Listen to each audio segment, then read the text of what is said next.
जय हिंद छात्रों, फिर से आप सभी का स्वागत है एक और नए सेशन में। तो चलिए हम लोग शुरू करते हैं बिल्कुल पहले प्रश्न से।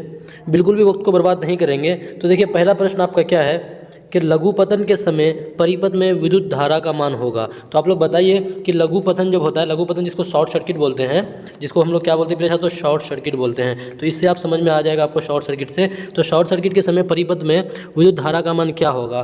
क्या आपका विद्युत धारा का मान बहुत अधिक होगा या फिर बहुत कम होगा, या फिर 3 एम्पियर होगा या 4 एम्पियर होगा? फटाफट इस सवाल का आप लोग जवाब दीजिए। बहुत ईजी सा प्रश्न है।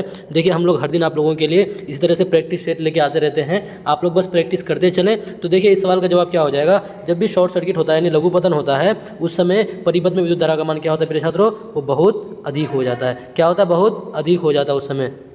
तो प्रिय छात्रों इस सवाल का जवाब क्या हो जाएगा? ऑप्शन नंबर ए हो जाएगा। और आप लोग यहाँ से ये भी बताते चले, जो विद्युत धारा जो होता है, विद्युत धारा इसका एसआई मात्रक क्या होता है, आप लोग कमेंट बॉक्स में बताएं। फिर चलते हैं, इसके बाद चलते हैं दूसरे प्रश्न में फटाफट।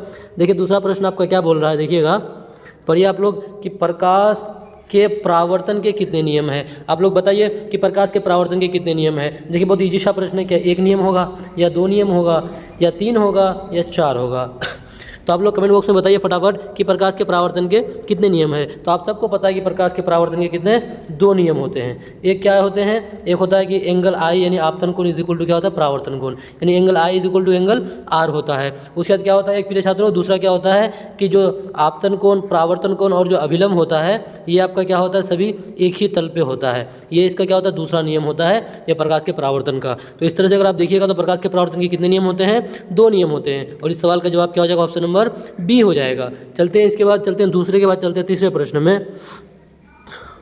देखिए तीसरा प्रश्न आपको क्या बोल रहा है, एक छोटा सा न्यूमेरिकल है, इसको हल करना है आपको कि किसी बल्ब से 220 वोल्ट पर 2 एम्पियर की धारा प्रवाहित होती है तो फिलामेंट का प्रतिरोध होगा। तो देखिए आपको ना इस तरह का जब भी न्यूमेरिकल दिया रहे या फिर कोई मैथ ही क्यों ना हो, तो उसमें आपको क्या करना होता है कि पहले जो जो चीज़ दिया है उसको उतार लीजिए। तो देखिए क्या बोला, 220 वोल्ट, इसका मतलब V का मान कितना दिया हुआ है, 220 वोल्ट दिया हुआ है। और क्या बोला है, पर 2 A की धारा प्रवाहित होती है, यानी धारा यानी I का मान दिया हुआ है कितना पेशा, तो I बराबर आपका कितना दिया हुआ है, 2 एम्पियर दिया हुआ है। उसके आपको क्या बोला कि फिलामेंट का प्रतिरोध होगा, यानी R बराबर कितना होगा। तो आप सबको पता है, एक फॉर्मूला पता है क्या, V is equal to I into R, ये फॉर्मूला होता है। तो आपको देखिए V का मान 220 वोल्ट दिया हुआ है, I का मान आपको कितना 2 दिया हुआ है, R का मान नहीं दिया, इसको उतार दीजिए। जब इसको आप इस तरह से हल कीजिएगा, 220 अपॉन यहाँ पे 2 आएगा, तो यहाँ पे R का मान इधर रख दीजिए। इसको जब आप काटिएगा तो आपका R बराबर कितना निकल के आ जाएगा, 110 आ जाएगा। अभी 110 आपका क्या हो जाएगा, ओम हो जाएगा, क्योंकि प्रतिरोध का ऐसा मात्रक क्या होता है मेरे छात्रों, ओम होता है। तो इस सवाल का जवाब क्या हो जाएगा, ऑप्शन नंबर बी हो जाएगा। ऑप्शन नंबर बी हो जाएगा इस सवाल का जवाब। चलते हैं इसके बाद 3 के बाद चलते हैं चौथा प्रश्न में। देखिए चौथा प्रश्न आपको क्या बोल रहा है कि किसी माध्यम में के अपवर्तनांक का मान होगा। देखिए अपवर्तनांक का मान क्या होगा, क्या आपका साइन आई बटे साइन आर, या फिर साइन आर बटे साइन आई, या फिर sine I into sine R, या फिर sine I plus sine R. तो देखिए आप सबको पता है कि अपवर्तनांक इसको कुछ इस प्रकार से डिनोट किया जाता है, इस प्रकार से। अपवर्तनांक बराबर क्या होता है, सॉरी इस प्रकार से नहीं है, तो आपका हो गया, आपका ओम हो गया। इस तरह से नहीं डिनोट किया जाता है, बल्कि इस तरह से डिनोट किया जाता है, इस तरह से आपको डिनोट किया जाता है। इसको म्यू बोला जाता है। म्यू इज इक्वल टू क्या होता है, sine I upon sine R, इस तरह से हो जाता है, यही फॉर्मूला हो जाता है। तो इस सवाल का जवाब क्या हो जाएगा मेरे छात्रों, ऑप्शन नंबर ए हो जाएगा, यानी साइन आई बटे साइन आर। अपवर्तनांक का मान क्या हो जाता है, साइन आई बटे साइन आर। इस सवाल का जवाब क्या हो जाएगा, ऑप्शन नंबर ए हो जाएगा। फिर चलते हैं, इसके बाद चलते हैं दूसरे प्रश्न में, प्रश्न संख्या 5 में चलते हैं। आज के सेशन का अगला प्रश्न आपका देखिए, प्रश्न संख्या 5 क्या बोल रहा है कि 1 kWh तुल्य है, यानी 1 kWh का मान क्या होगा। तो आपको एक बात यहाँ से और बताते चले, जब तो आप लोग बताइए। देखिए 1 kWh, जो kWh जो है ये आपका क्या होता है, व्यावसायिक मात्रक होता है। क्या होता है प्रिय छात्रों, आपका kWh विद्युत ऊर्जा का व्यावसायिक मात्रक। क्या होता है आपका व्यावसायिक मात्रक, इस बात को भी आप व्यावसायिक मात्रक, इस बात को भी आप नोट कर लीजिएगा। अगर आपको बोले कि विद्युत ऊर्जा का व्यावसायिक मात्रक क्या है, तो आपका क्या हो जाएगा, kWh हो जाएगा। इसको भी आप नोट कर लीजिएगा। आपको फिलहाल क्या बोला था कि kWh का मान कितना हो जाएगा, तो उसका मान क्या होता है, 3.6 इंटू 10⁻6 जूल हो जाता है। 3.6 इंटू 10⁻6 जूल हो जाएगा इसका मान। तो इस सवाल का जवाब क्या हो जाएगा मेरे छात्रों, ऑप्शन नंबर बी हो जाएगा। फिर चलते हैं, इसके बाद चलते हैं अगले प्रश्न में। 5 के बाद चलते हैं छठा प्रश्न में।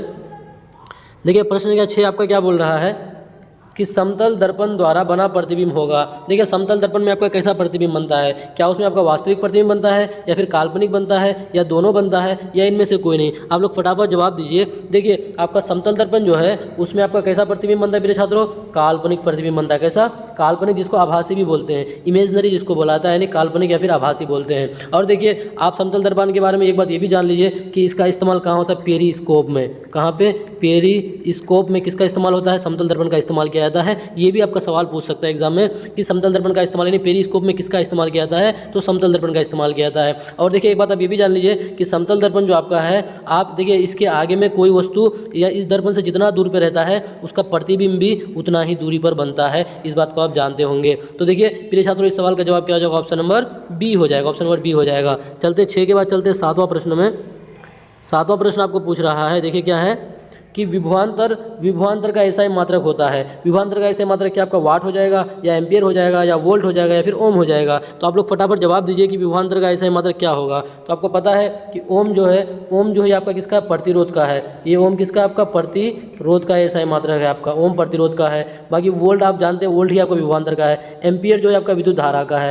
ये किसका, आपका विद्युत धारा का आपका क्या है प्रिय, तो विद्युत धारा का एम्पियर है। इस बात को आप नोट करते हुए चलिएगा। और वाट जो है ये आपका किसका है, पावर का है, यानी शक्ति का एसआई मात्रक क्या है, वाट है। तो फिलहाल इस सवाल का जवाब क्या हो जाएगा, ऑप्शन नंबर सी हो जाएगा, यानी विभवांतर का एसआई मात्रक क्या हो जाएगा, वोल्ट हो जाएगा। चलते 7 के बाद चलते 8वां प्रश्न में।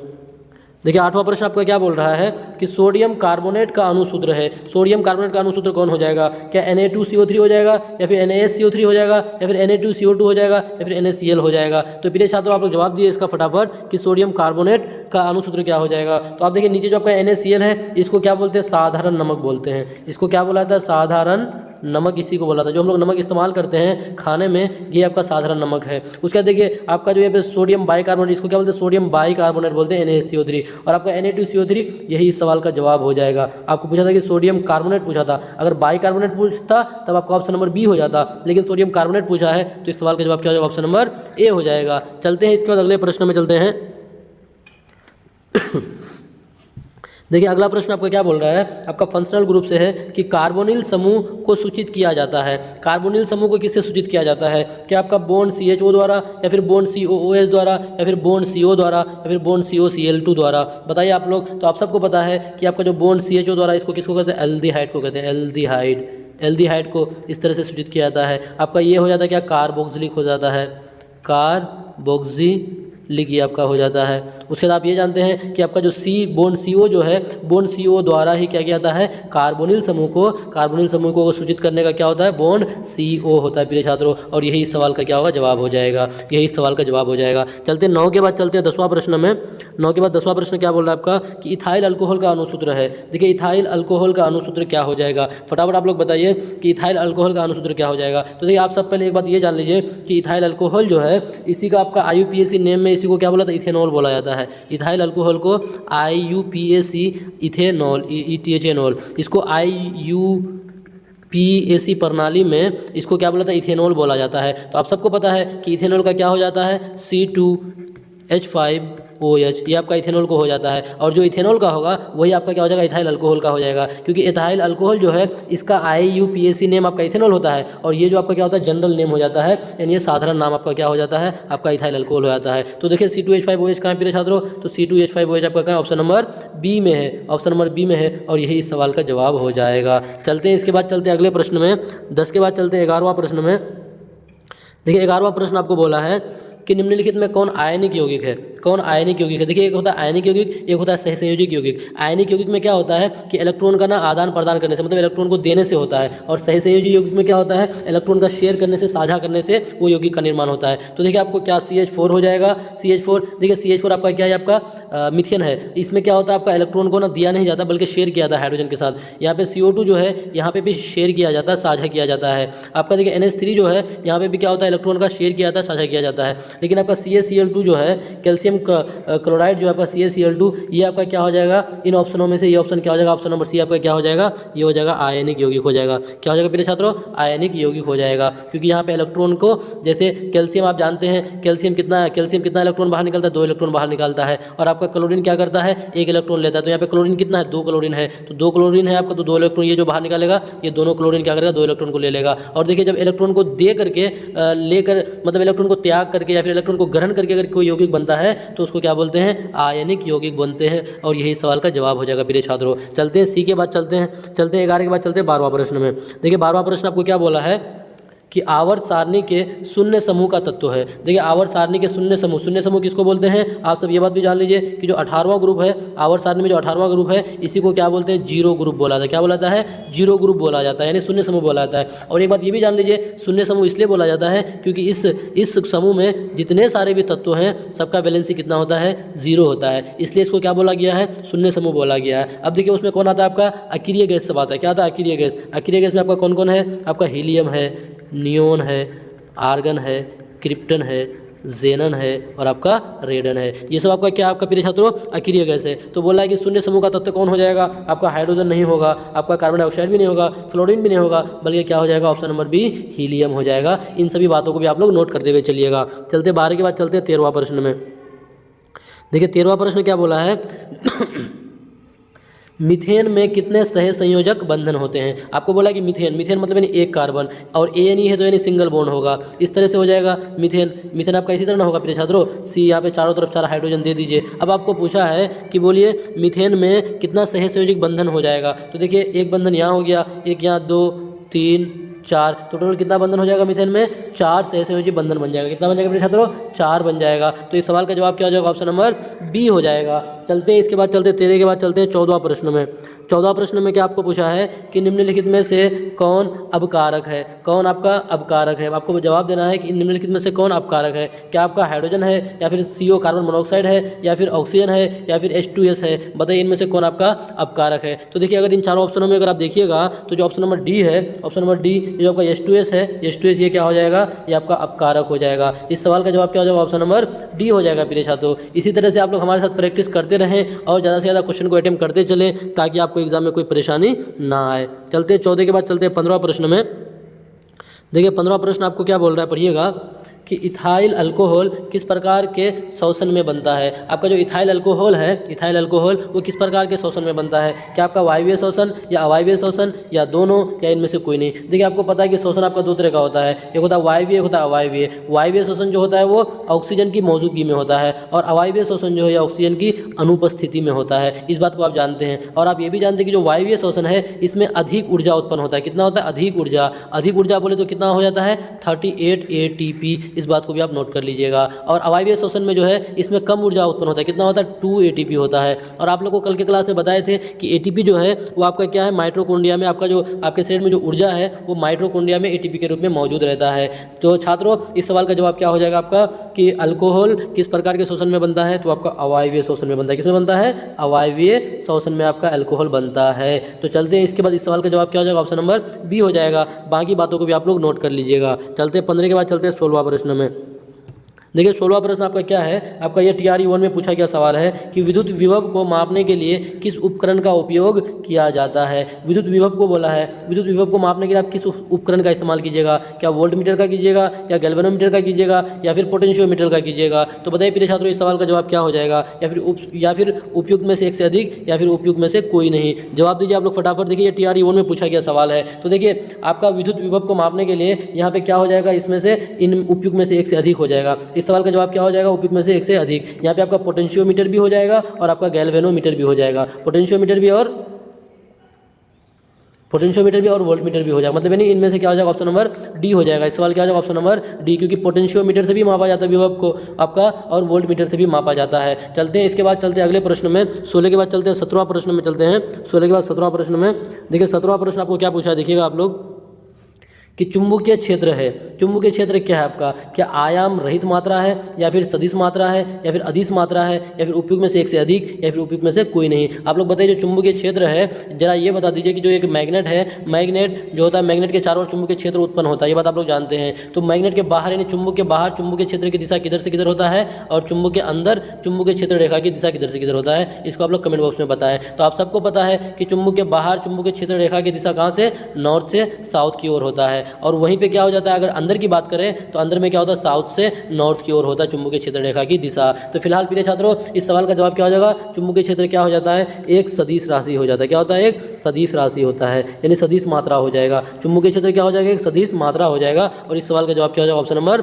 बी हो जाएगा। चलते 17 के बाद चलते 18वां प्रश्न में। देखिए 18वां प्रश्न क्या पूछा आपको कि एक व्यक्ति पृथ्वी पर अधिक भार किस स्थिति में धकेल सकता है, यानी कोई एक आदमी है, यानी अधिक भार किस स्थिति में धकेल सकता है। क्या वो आदमी जमीन पर लेट जाने की स्थिति में धकेल पाएगा, या फिर खड़े होने की स्थिति में धकेल पाएगा, या फिर बैठने की स्थिति में धकेल पाएगा, या फिर उपयुक्त में से एक से अधिक या फिर उपयुक्त में से कोई नहीं। आप लोग बताइए कि आप किस समय में, जैसे किस वक्त आप ज़्यादा से ज़्यादा चीज़ों को धकेल पाइएगा। क्या आप जमीन पर लेट करके धकेल पाइएगा, या फिर खड़े होने की स्थिति में धकेल पाइएगा, या फिर बैठने की स्थिति में। तो देखिए लॉजिक वाला सवाल था। देखिए आपको खुद पता है कि जब आप इन पाँचों ऑप्शनों में से अगर ऑप्शन नंबर बी देखिएगा, मतलब आप जब आप खड़ा होकर के किसी चीज़ को धकेलिएगा तब उस समय क्या होता है कि आप पे ना ज़्यादा में बल लगता है। जब आप खड़ा होकर के उसमें क्या होगा, ज़्यादा बल लगेगा। लेकिन वहीं पे अगर बैठ करके किसी को धकेलिएगा तो उस समय कम बल लगता है, और जमीन पर लेट करके अगर किसी को धकेलिएगा तो उस समय और भी कम बल लगता है। तो प्रिय छात्रों इस सवाल का जवाब क्या हो जाएगा, ऑप्शन नंबर बी हो जाएगा। चलते हैं 18 के बाद चलते हैं 19वां प्रश्न में। 18 के बाद चलते हैं 19वां प्रश्न में। देखिए 19वां प्रश्न क्या बोल रहा है कि प्रिज्म से गुजरने पर सबसे अधिक अपवर्तित होने वाला रंगीन प्रकाश है। जब आप क्या कीजिएगा, प्रिज्म से पास कीजिएगा सूर्य की रोशनी को जब आप प्रिज्म से पास कीजिएगा तो सबसे अधिक अपवर्तित मतलब यानी सबसे अधिक झुकने वाला यानी सबसे अधिक अपवर्तित किसका होगा, अब कौन से रंग का हो जाएगा। तो आपको पता है कि जो सबसे नीचे होगा उसका वो सबसे ज़्यादा अपवर्तित होगा। तो प्रिय छात्रों देखिए सबसे नीचे कौन होता है, आपका बी होता है। बी से क्या होता है, वायलेट यानी बैगनी हो जाता है, और इस सवाल का जवाब क्या हो जाएगा, ऑप्शन नंबर बी हो जाएगा। यानी बैगनी जो होता है वो सबसे नीचे होता है, और जो सबसे नीचे होता है वही क्या होता है, सबसे ज़्यादा अपवर्तित होता है। तो इस सवाल का जवाब क्या हो जाएगा, ऑप्शन नंबर बी हो जाएगा। चलते हैं इसके बाद 19 के बाद चलते हैं 20वां प्रश्न में। देखिए 20वां प्रश्न आपको क्या बोला है कि इमली में कौन सा अम्ल है, देखिए अम्ल से ना आपको ना एक दो सवाल एग्जाम में हर हाल में बनेगा ही, आपको हर हाल में एग्जाम में बनेगा। क्या आपका इमली में लैक्टिक अम्ल है, या फिर टार्टरिक अम्ल है, या फिर मेथेनोइक अम्ल है, या फिर उपयुक्त में से एक से अधिक या फिर उपयुक्त में से कोई नहीं। तो आप सबको बताते चले कि लैक्टिक अम्ल जो है ये आपका किस में पाया जाता है, दही में पाया जाता है। और आप जानते हैं कि लैक्टिक अम्ल की वजह से ही आपकी मांसपेशियाँ ये क्या होता है, जब आप अगर काफ़ी ज़्यादा एक्सरसाइज कीजिएगा तो आपके मांसपेशियों में क्या होता है, लैक्टिक अम्ल जमा हो जाता है, और लैक्टिक अम्ल जमा होने से आपकी मांसपेशियाँ क्या होता है मेरे छात्रों, दर्द होने लगता है। ये बात आप लोग जानते हैं। और टार्टरिक अम्ल जो है ये आपका किसमें पाया जाता है, ये आपका किसमें, इमली में पाया जाता है। किसमें प्रिय छात्रों, इमली में क्या पाया जाता है, आपका टार्टरिक अम्ल पाया जाता है। लेकिन आप लोग एक बात और नोट कर लीजिएगा, यहाँ पे जो मेथेनोइक अम्ल है, ये मेथेनोइक अम्ल आपका किसमें पाया जाता है, लाल चींटी के डंक में पाया जाता है। किसमें, लाल चींटी के डंक में पाया जाता है। कौन, आपका लाल चींटी के डंक में पाया जाता है, आपका कौन, मेथेनोइक अम्ल। देखिए अब आप बोलिएगा सर मेथेनोइक अम्ल नहीं बल्कि लाल चींटी के डंक में तो फॉर्मिक अम्ल पाया जाता है। बिल्कुल आप सही हैं। देखिए मेथेनोइक अम्ल को ही क्या बोला जाता है, मेथेनोइक अम्ल को ही फॉर्मिक अम्ल बोला जाता है। मेथेनोइक अम्ल को ही फॉर्मिक एसिड यानी फॉर्मिक अम्ल बोला जाता है। इस बात को आप ध्यान रखिएगा प्रिय छात्रों, दोनों एक ही है, चाहे मेथेनोइक अम्ल बोलिए या फिर फॉर्मिक अम्ल बोलिए, एक ही बात है। चलते हैं 20 के बाद चलते हैं 21वां प्रश्न में। 21वां प्रश्न देखिए, ये जितने सारे भी प्रश्न आपका TRE 1 जो BPSC TRE 1 का एग्जाम हुआ था लगभग उससे लिया गया सवाल है। देखिए हम लोग आप लोगों के लिए बिल्कुल एकदम मोस्ट VVI प्रश्न छाट के लेके आते हैं, ताकि आप हर तरह के सवाल को अटेम्प्ट करते चले और आपके एग्जाम में आपको कोई भी परेशानी ना हो प्रिय छात्रों। देखिए अगला प्रश्न क्या है कि खाने के डिब्बों पर जिंक के बजाय टीन की परत चढ़ी होती है। बिल्कुल सही बात है। आप देखिएगा जो खाने का डिब्बा सब है ना, उसमें जिंक के बजाय टीन की परत चढ़ी होती है। क्या रीज़न है, क्या आपका ऑप्शन नंबर ए, टीन की तुलना में जिंक अधिक प्रतिक्रियाशील है, या फिर टीन की तुलना में जिंक का गलनांक अधिक होता है, या फिर जिंक टीन की तुलना में महंगा है, या फिर उपयुक्त में से एक से अधिक या फिर उपयुक्त में से कोई नहीं। आप लोग जवाब दीजिए फटाफट इस सवाल का। देखिए इस सवाल का आप लोग जवाब दीजिए। तो देखिए इसका जवाब क्या हो जाएगा आपका, देखिए जिंक जो है टीन की तुलना में महंगा, ये बिल्कुल गलत हो जाएगा, ये कोई बात हुई नहीं। उसके बाद टीन की तुलना में जिंक का गलनांक अधिक होता है, ये भी कोई बात नहीं, यहाँ पे तो गलने वाला कोई बात ही नहीं है प्रिय छात्रों। तो देखिए यहाँ पे क्या हो जाएगा कि खाने के डिब्बों में जिंक के बजाय टीन का प्रति इसलिए चला जाता है क्योंकि टीन की तुलना में जिंक क्या होता है, अधिक प्रतिक्रियाशील होता है। टीन का इसलिए रहता है क्योंकि जिंक जो है ना वो अधिक प्रतिक्रियाशील होता है। क्या होता है? वो अधिक प्रतिक्रियाशील होता है, जिस वजह से जिंक का नहीं चला करके किसका चलाया जाता है? टीन का चलाया जाता है। और आप लोग जानते हैं कि टीन का सूत्र क्या होता है? SN होता है। इस बात को भी आप लोग ध्यान रखिएगा। चलते हैं उसका 21 के बाद चलते हैं 22वां प्रश्न में। देखिए 22वां प्रश्न आपको क्या बोल रहा है कि बाढ़ को रोकने के लिए सबसे उत्तम विधि कौन सी है? आप बाढ़ को रोकना चाहते हैं, उसके लिए सबसे बढ़िया तरीका क्या हो सकता है? क्या आपका वनोन्मूलन होगा, या फिर वनारोपण होगा, या फिर चराई होगा, या फिर उपयुक्त में से एक से अधिक, या फिर उपयुक्त में से कोई नहीं? आप लोग जवाब दीजिए। बहुत ईजी प्रश्न है, बहुत आसान सा प्रश्न है कि बाढ़ को रोकने के लिए सबसे उत्तम तरीका क्या होगा। तो देखिए आपको बाढ़ को रोकने के लिए चराई मतलब यानी आप उसको खत्म करें, बिल्कुल नहीं। वनारोपण और एक वनोन्मूलन में क्या होता है? आप यानी वन को काट रहे हैं, खत्म कर रहे हैं, तो ये भी तो नहीं होगा। क्या होगा? आप जितना ज़्यादा वन रोपिएगा, यानी जितना ज़्यादा पेड़ पौधा लगाइएगा, उतना क्या होगा प्रिय छात्रों? फायदामंद होगा। देखिए ज़्यादा पेड़ लगाने से ना आपका जो वातावरण है वो भी अच्छा होता है, जो ग्लोबल वार्मिंग है उसमें भी कोई प्रभाव नहीं पड़ेगा, वो भी सही रहेगा।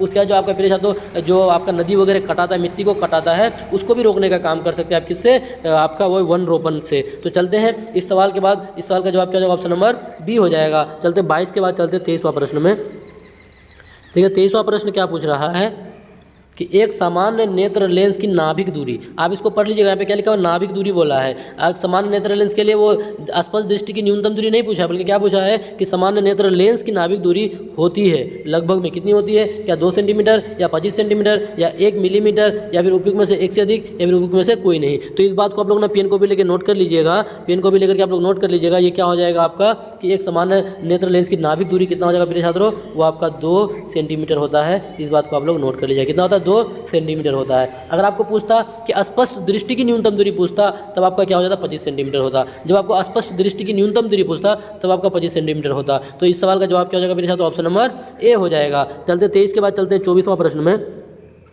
देखिए 24वां प्रश्न आपको क्या बोला है कि माता पिता से संतति में लक्षणों के पहुंचने की प्रक्रिया को कहते हैं। देखिए फादर है, मदर है, इससे क्या होता है? कोई बच्चा दुनिया में आता है, जो बच्चों में जो गुण आता है, बच्चों में जो गुण आता है उसका गुण, ये तो बात नॉर्मली है कि माता पिता का गुण बच्चों में आता है। किसके द्वारा? जो आप जानते हैं DNA द्वारा। और DNA को क्या बोला जाता है? अनुवांशिक पदार्थ बोला जाता है। DNA को अनुवांशिक पदार्थ बोला जाता है, अनुवांशिक पदार्थ बोला जाता है। ये क्या करता है? आपका DNA माता पिता के गुण को बच्चों में लाने का काम करता है। तो माता पिता का जो गुण है वो बच्चों में आता है, तो इस प्रक्रिया को क्या बोलते हैं प्रिय छात्रों? देखिए इसको क्या बोलते हैं? अनुवांशिकता बोलते हैं। क्या बोलते हैं इसको? अनुवांशिकता बोलते हैं, जेनेटिक्स बोलते हैं। क्या बोलते हैं? अनुवांशिकता, जेनेटिक्स बोलते हैं। इस सवाल का जवाब क्या हो जाएगा प्रिय छात्रों? इस सवाल का जवाब आपका हो जाएगा ऑप्शन नंबर बी हो जाएगा। क्या हो जाएगा? ऑप्शन नंबर बी हो जाएगा। चलते हैं इसके बाद 24 के बाद चलते हैं 25वां प्रश्न में। देखिए 25वां प्रश्न आपका क्या है कि निम्नलिखित में से कौन जंगल में आहार श्रृंखला को प्रतिनिधित्व करता है? यानी आहार श्रृंखला को कौन प्रतिनिधित्व करता है? क्या आपका पादप हो जाएगा, या फिर खरपतवार, या फिर मछली हो जाएगा, या फिर आपका पादप मेंढक और सांप हो जाएगा, या फिर पादप हिरन और शेर हो जाएगा, या फिर उपयुक्त में से एक से अधिक, या फिर उपयुक्त में से कोई नहीं? तो आप इसको देखिए कौन सा आहार श्रृंखला का प्रतिनिधित्व करता है। देखिए पादप है तो उसको हिरन खा रहा है, हिरन को शेर खा रहा है, ये तो बिल्कुल सही है, सी नंबर बिल्कुल सही है। अगर आप देखिएगा कि पादप को मेंढक यानी जो पत्तियाँ वगैरह होता है उसको मेंढक खाता है और उसको सांप खाता है। तो देखिए मेंढक ना कीड़े मकोड़े को खाता है, ये तो होगा नहीं। उसके बाद आपका क्या है? पादप को खरपतवार, खरपतवार को मछली, ये भी नहीं होगा। क्या हो जाएगा इस सवाल का जवाब प्रिय छात्रों? ऑप्शन नंबर सी हो जाएगा। क्या हो जाएगा? ऑप्शन नंबर सी हो जाएगा आपका, इस सवाल का जवाब हो जाएगा। चलते 25 के बाद चलते 26वां प्रश्न में।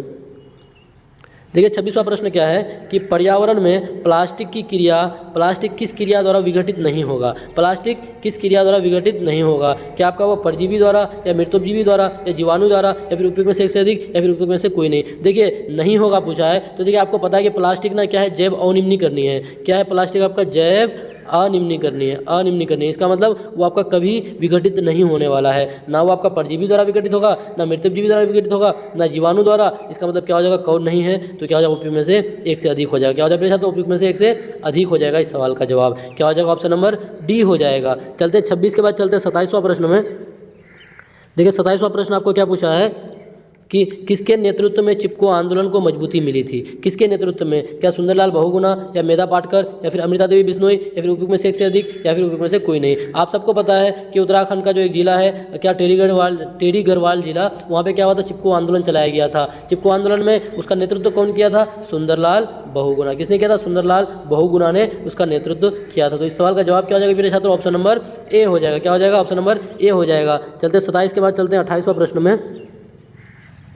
बोला है कि आहार श्रृंखला में प्रथम पोषी स्तर पर मौजूद होते हैं। जो आहार श्रृंखला होता है, आहार श्रृंखला, उसमें प्रथम पोषी स्तर में कौन मौजूद रहता है, यानी यहाँ पे कौन मौजूद रहता है आपका, क्या तृतीय उपभोक्ता होगा या फिर प्राथमिक उपभोक्ता या फिर स्वपोषी या फिर उपयोग में से एक से अधिक या फिर उपयोग में से कोई नहीं। तो देखिए यहाँ पे आपका जो भी होगा ना, यहाँ पे आपका जो भी होगा ये आपका क्या होगा, पादप होगा। और पादप आपका क्या होता है, पादप आपका ना तो तृतीय उपभोक्ता होता है, ना ही आपका ये पादप आपका प्राथमिक उपभोक्ता होता है, बल्कि आपका पादप क्या होता है प्रिय छात्रों, वो आपका स्वपोषी होता है। क्या होता है, वो आपका स्वपोषी होता है। इस सवाल का जवाब क्या हो जाएगा, ऑप्शन नंबर सी हो जाएगा। चलते हैं इसके बाद अगले प्रश्न में, चलते हैं इसके बाद अगले प्रश्न में।